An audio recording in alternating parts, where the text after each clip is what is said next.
So now we have discussed how the I²C real-time clock works, as well as the general I²C messages that you use in order to talk to I²C devices like a real-time clock. So now how do we go about emulating this on a PIC microcontroller?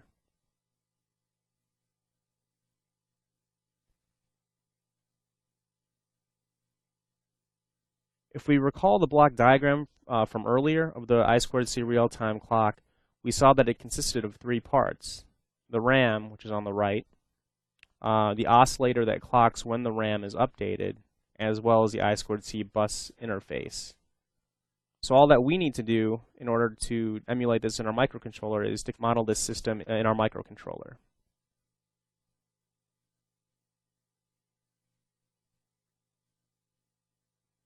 This slide shows our Pic Microcontroller implementation.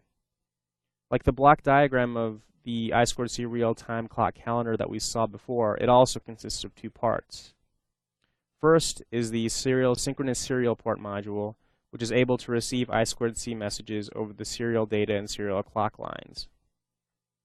The I²C firmware state machine interprets I²C messages received over the I²C bus, and then reads and writes this data to the real-time clock firmware RAM.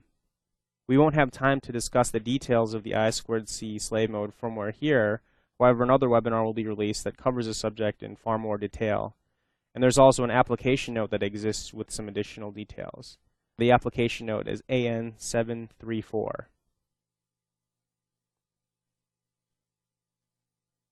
The second part of the real-time clock implementation is the real-time clock firmware. Like the previous block diagram that we saw, the PIC has a low-power timer 1 oscillator that interfaces to timer 1. The real-time clock firmware is able to generate interrupts once a second, which we can use to update our time data.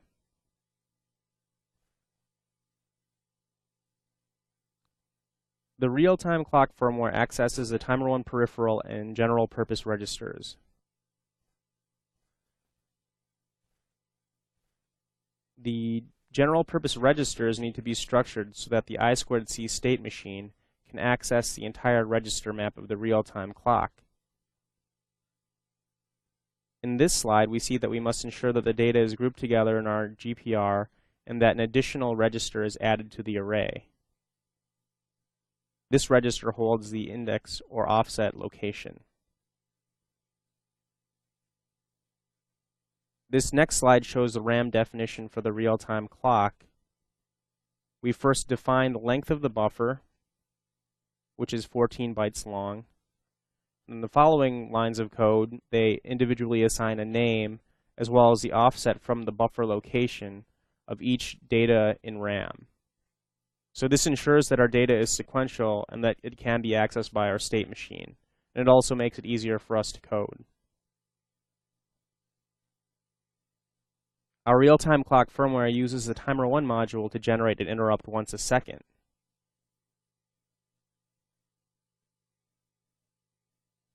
Shown in this slide is how we go about generating an accurate time base.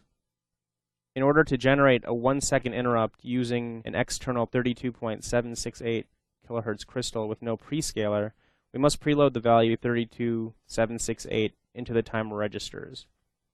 However, the timer 1 interrupt processing actually takes some time to execute. Therefore, we actually just set the most significant bit of the timer register, which essentially adds 32.768 into the timer 1 registers, which actually factors in any delay that may occur in the ISR. So now that we have discussed the timer 1 and general purpose register details, the next step is to use these to update our time data properly. This is an overview of the real-time clock firmware. All of the time updates occur in the ISR. Therefore, the first step that we must take when we get a timer 1 interrupt is to clear the timer 1 flag.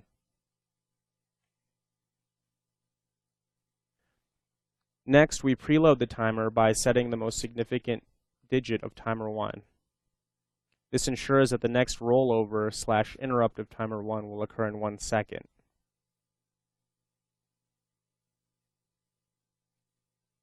Next, we check the status and configuration registers to determine our operating conditions. There are two configurations registers used in this case, even though there are only 3 bits that are actually used, because the RAM structure is emulated from an existing device. These registers determine whether or not the real-time clock is on or off, or if the alarms are on or off, as well as if any alarm conditions have occurred.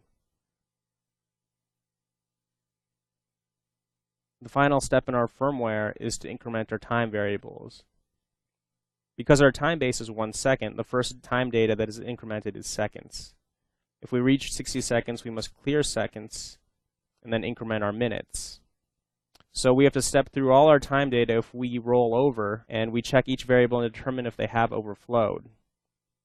If they haven't overflowed, then you can return from the ISR. But if they have overflowed, you need to increment the next time data value and clear the one that just overflowed.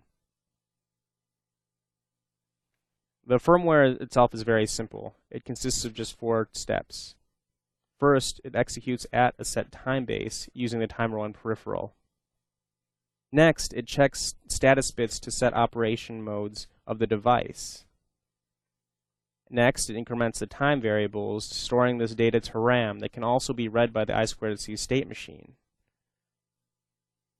There are also a couple of things to take note of, however. In incrementing the days, you must check the month and the year, since the number of days in a month differs.